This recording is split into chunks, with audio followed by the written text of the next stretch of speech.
It is a pretty bold move for me to promise that I'm about to tell you about the greatest combining robot toy of all time.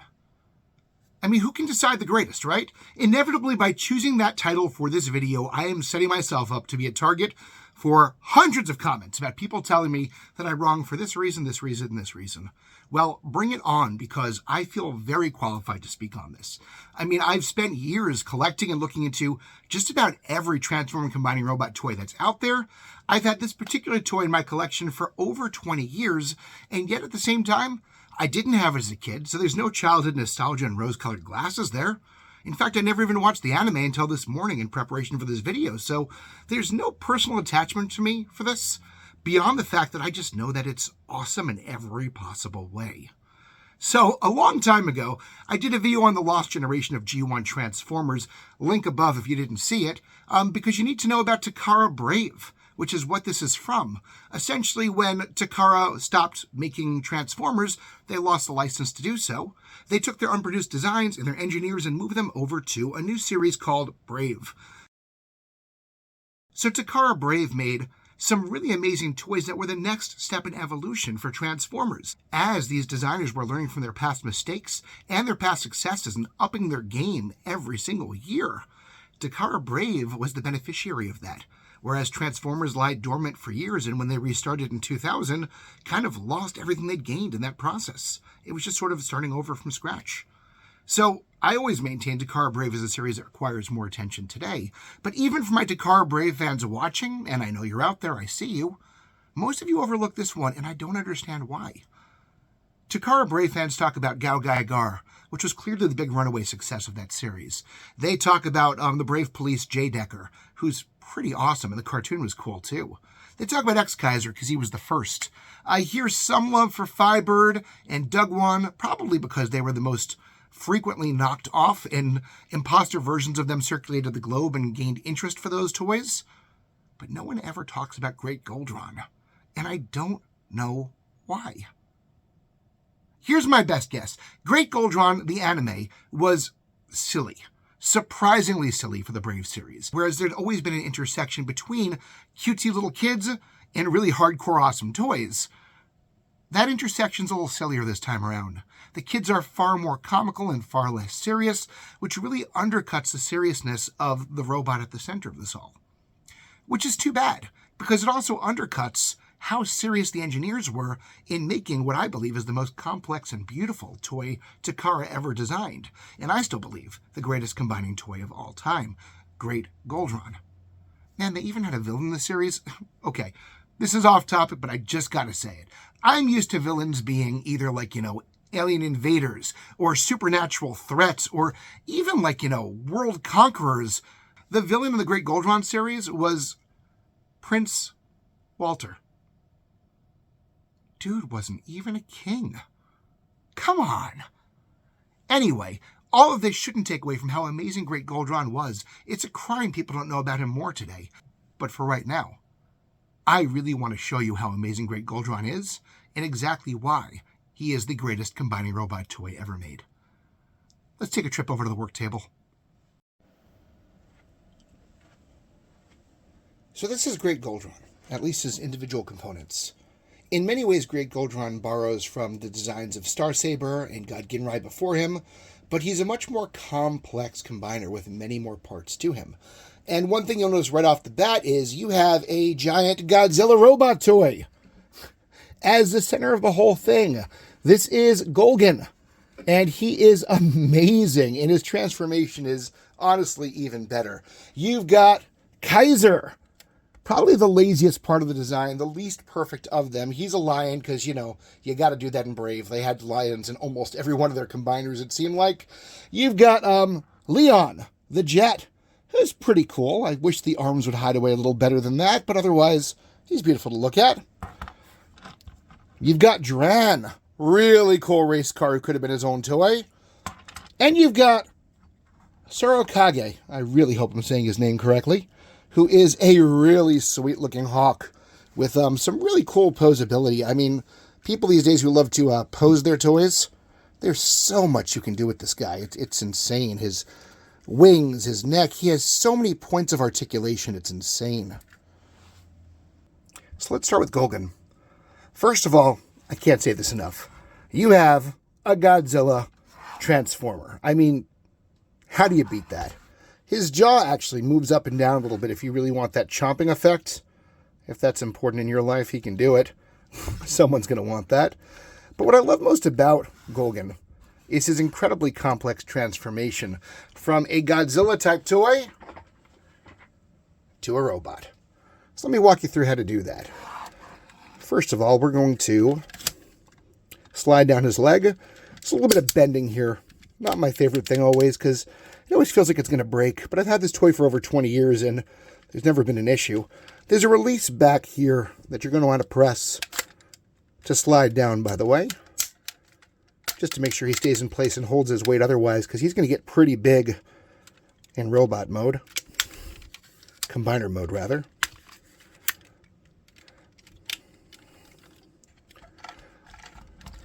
Flip these back. Little baby arms. The tail is going to split. And this is a really satisfying, fun part that I've never really seen done elsewhere. They're going to slide up and become his arms. Pretty inventive stuff. Definitely thought outside the box a lot on this one and tried a lot of new things. Now you'll notice here a little fun design element. As these arms are going to bend down, watch what happens to the missiles here. It's a really extra cool design element they just didn't have to do. But as the arms come down, the missiles go in. Arms go up, missiles come out. Arms go down. Sorry, this is a little old at this point. Missiles go in.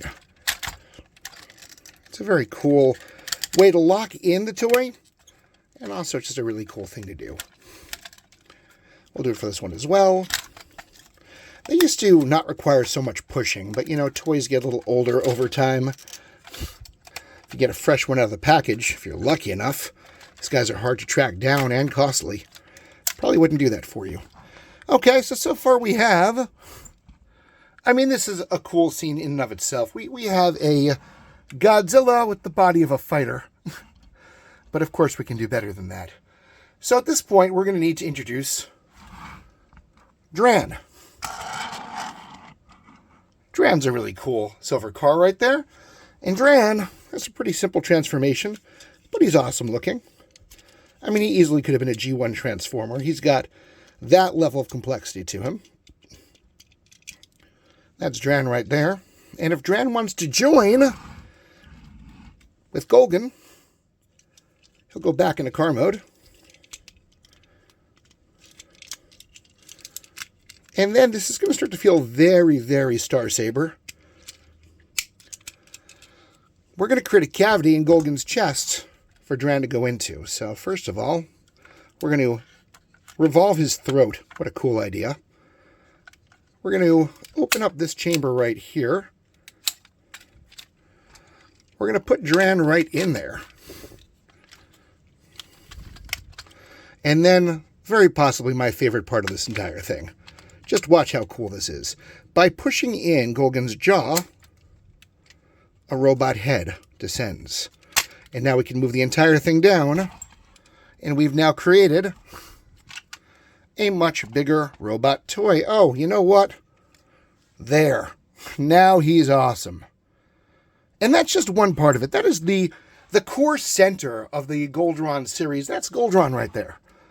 But of course, he's got two other toys he's going to join with as well.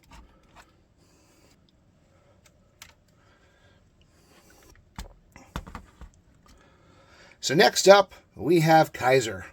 And Kaiser is honestly the least impressive part of this entire series. He's not a bad toy. He's just a little less creative than the rest. And the way that he'll transform, first of all, gotta like his little lion mouth there that opens and closes. He can shoot his little blue beam at you, I guess. He's got missiles right there. Yes, they fire. Not right now, they don't. Well, it's been a long time since they left their ejector. But to transform him, we are going to first remove his legs, which is again going to feel very, very, very Victory Leo Kaiser. In fact, a lot of this is going to feel very Victory Leo Kaiser. The tail's going to come out entirely.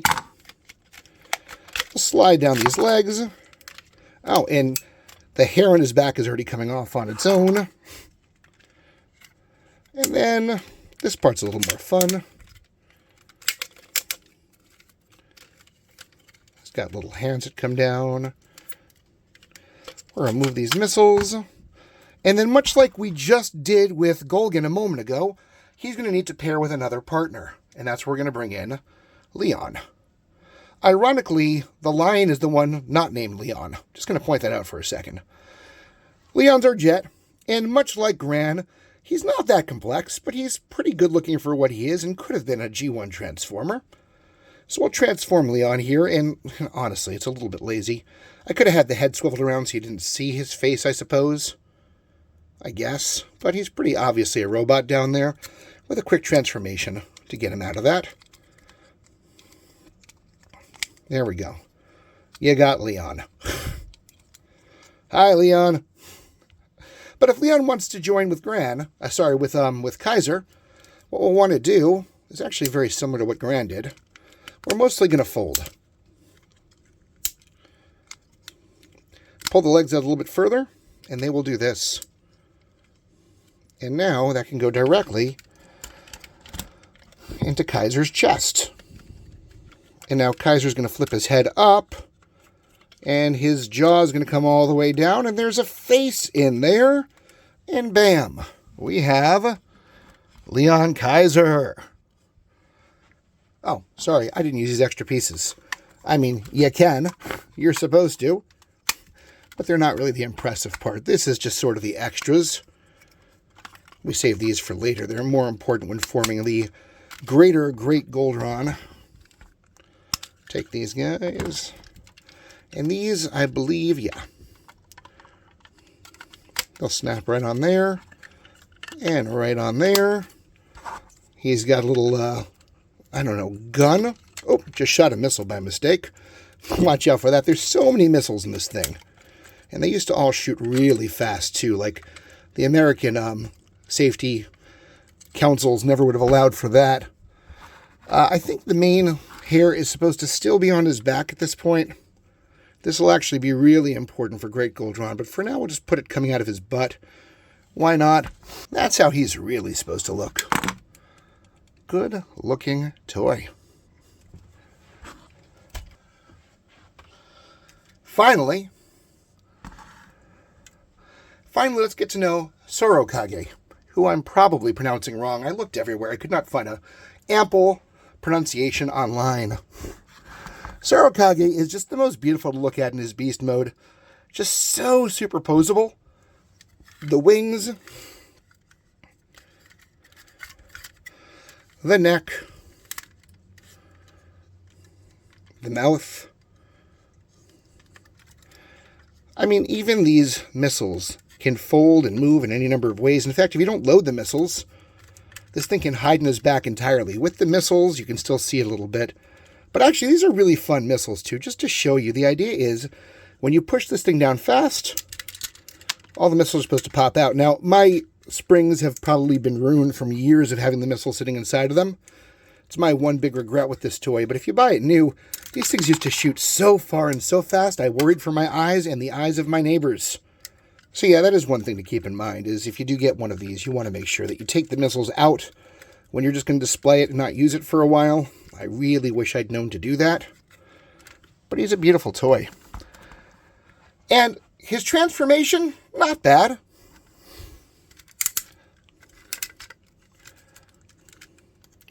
It's really nothing ingeniously complex. It's really the bird mode more than anything that's super impressive.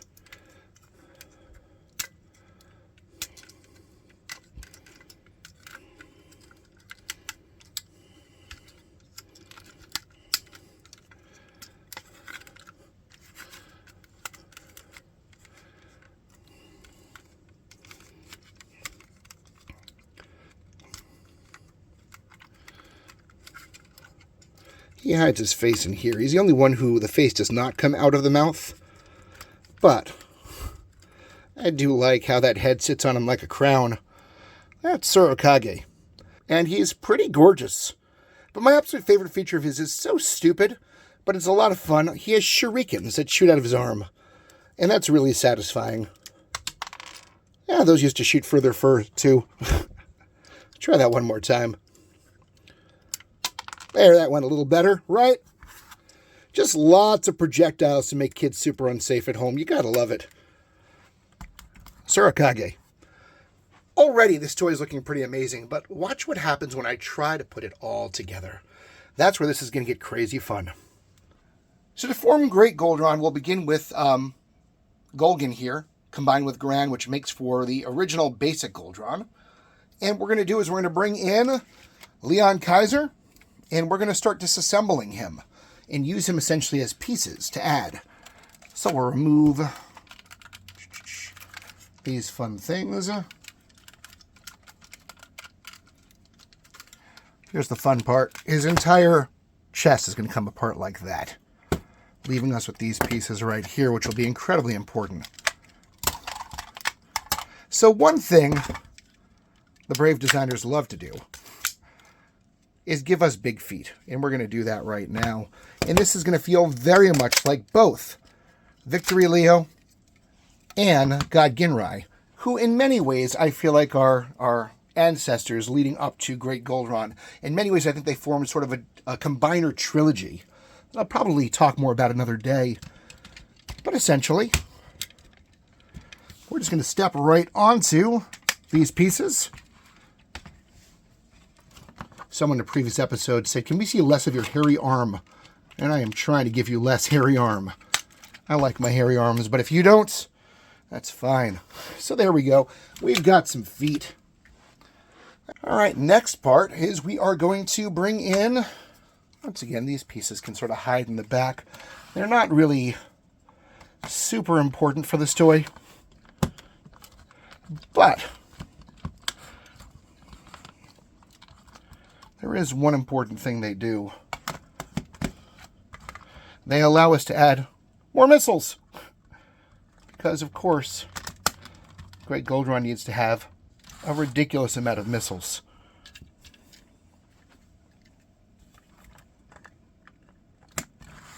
Next up, we'll take Leon. You remember him? And what we're going to do with Leon now is we don't need to really transform him per se. We're going to move these arms a little bit more out of the way. And then we're just going to rearrange his legs a bit.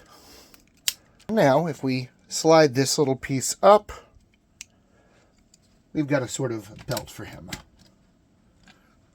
Looking pretty great. But wait, there's more. Let's bring in Sora-Kage. And Sora-Kage is going to essentially provide wing support for him and really complete the visual look of this whole thing. We're going to move Sora-Kage back mostly into bird mode.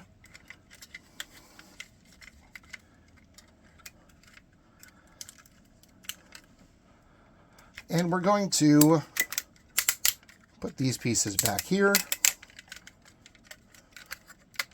We are going to put his wings out entirely, and he is going to snap onto the back. Oh, my bad, I forgot we've got to take this piece down as well. And now he will connect onto the back.